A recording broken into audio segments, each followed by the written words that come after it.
Yes, Redzone TV koli webale kubanga ogoberera yonna gy'osinzira okubanga gy'otulabira kyokola kya mutawaana nnyo nga tetunaba kubanga tusimbula okugenda emukono.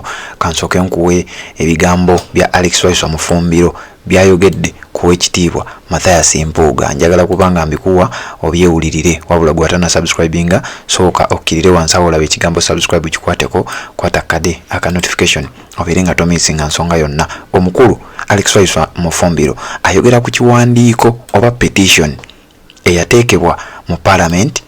Omukulu amanyiddwa nga Honorable Theodore Ssekikubo ono ng'akiikirira Lwemiyaga yateekayo petition ng'agamba nti ba commissioners bano abana abakulemberwa Mathias Mpuuga owa opposition ne banne bali abasatu aba NRM be bayita ba backbencher commissioners balina okubanga bava mu parliament. Olw'ensonga bannayuganda batandise okuluzinga interest mu parliament yammwe olw'obuli bw'enguzi obususse.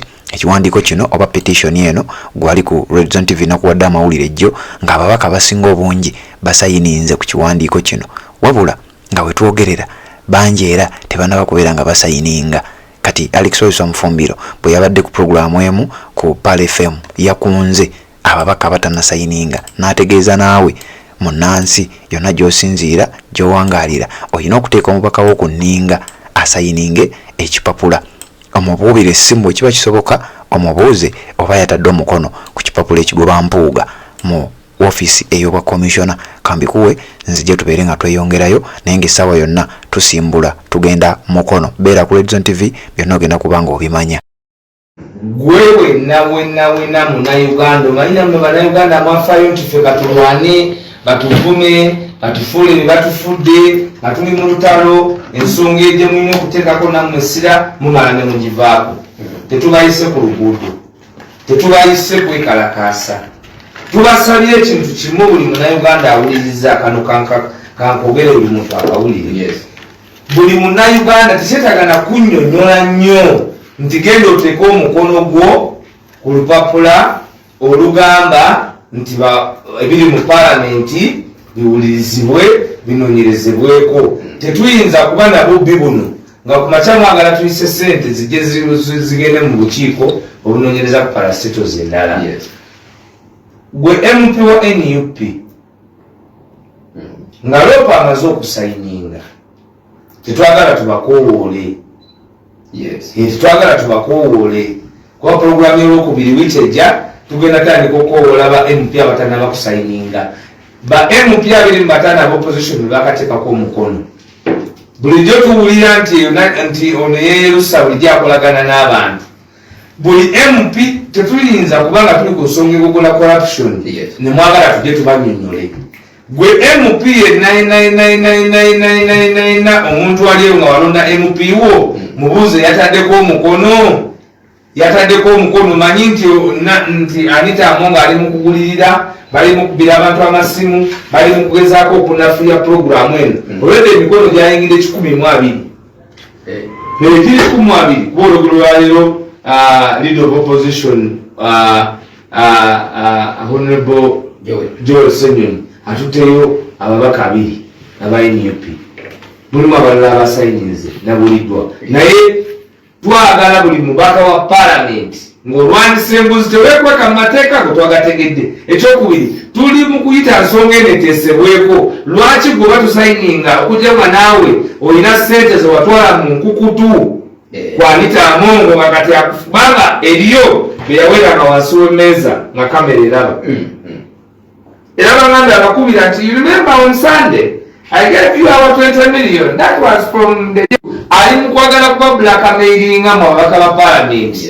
Bw'aba yakuwa ssente n'ozirya poteya sayininga wano tukusonyiwe tumanye nti gwe katoli ku mustawa. Tewali yagenda buzabuza munnansi. Tujamanya nti parliament yonna eri corrupt.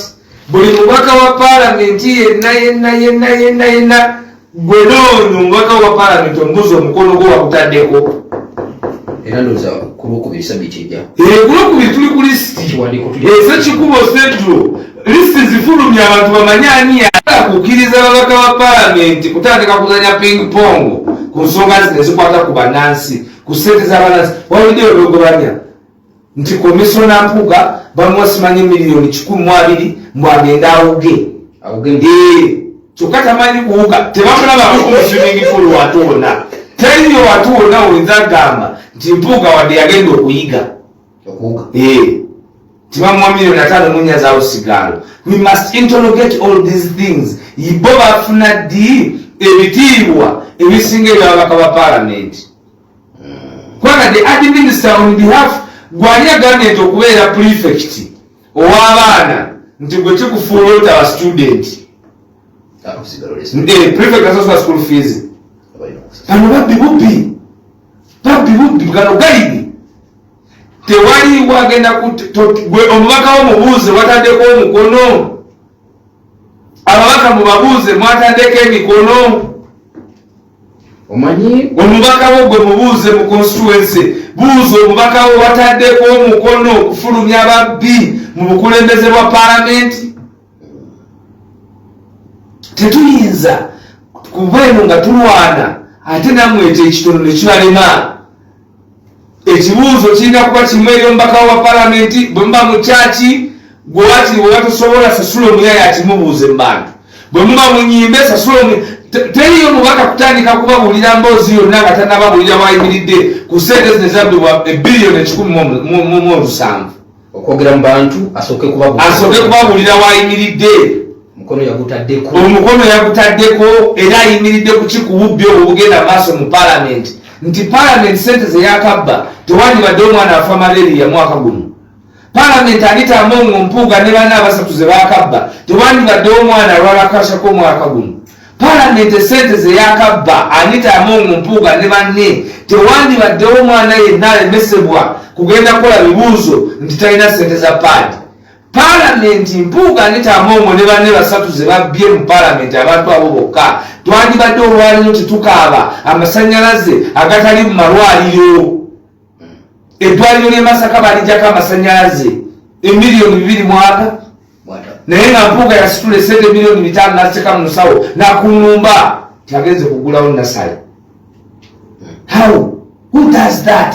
Mukulembeze eki nakunyumiza nti mwayi mu Uganda kati bw'oleeta leader of opposition abaddeko ayinyira n'akwata mu kifuba esseguku n'agamba nti awo wonna wange bw'amala okugamba nti awo wonna wawo naye nalya luguudo luli nalya ddwaliro liri kifo ky'okugamba nti kana akatono ke kange naye oluguudo lwaffe twalukola eddwaliro liriffe twalikola ekisaawe kiriffe tukikoze.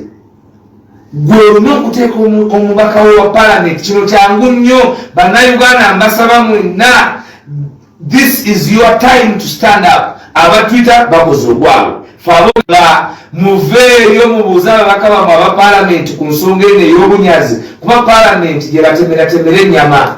Omuntu yenna atandika okubbira ennyama mu bbuca kibanga mukozi abbira mu ffumbiro gweoyinza okumusobola ng'ebifo olumala okubisala ebibisi nga jjako ebyo byanafumba olweggulo nga muliiwo ate olumala okufumba ng'era ayawula gweoyinza okumusobola oyo ng'abbira mu ffumbiro bano babbira mu ffumbiro ate tetulina kubattira ku liiso kuba kuno kunamwatwalya twabagambanga nti mugobyezake mubadde mubbira mu kisenge mukola okulira mu kisenge kati mwagala kubejjagala nga muli mu ddiro tubakwatidde mu ddiro nga babejjagala buli kye babejjagala tukimanyi. Anita yabagamba nga wano era the foreigners atoyidde ayogera olulimi luno zitowo nti aba alina kyataireyo akati bw'atuuka atugamba nti fe ababeera e Bulaaya tuba tutunda bisiya. Olwaleero Anita Among yakwata mu nsawo z'abannansi nga yeegase ne Mathias Mpuuga ne babba ssente z'abannayuganda ssente bazitwala Bungereza ziri Bungereza bakwekeyo Bungereza yaddema magalo nyumba ezi buli nyumba okugula ennyumba e Bungereza mu kiri ekyalo mwe baagula weetaaga okuba nga toli munnansi olina okuba ne ssente empitirivu. Yes, webale kubanga okyaliko byebigambo bya Alex Waiswa mu ffumbiro kukunga ababaka bammwe. Ntaddewo ekifaananyi kino olw'ensonga nti Honorable Karwanga yasayininze kati nze nange ngenda kubuuza Joyce Baagala ye ayimiriddewa ku nsonga y'omukulu Mathias Mpuuga ne ku petition yaleetebwa Theodore Sekikubo omubaka w'Emiyaga. Nja kumubuuza ayimiriddewa ku nsonga eno yasayininze oba tannasayininga.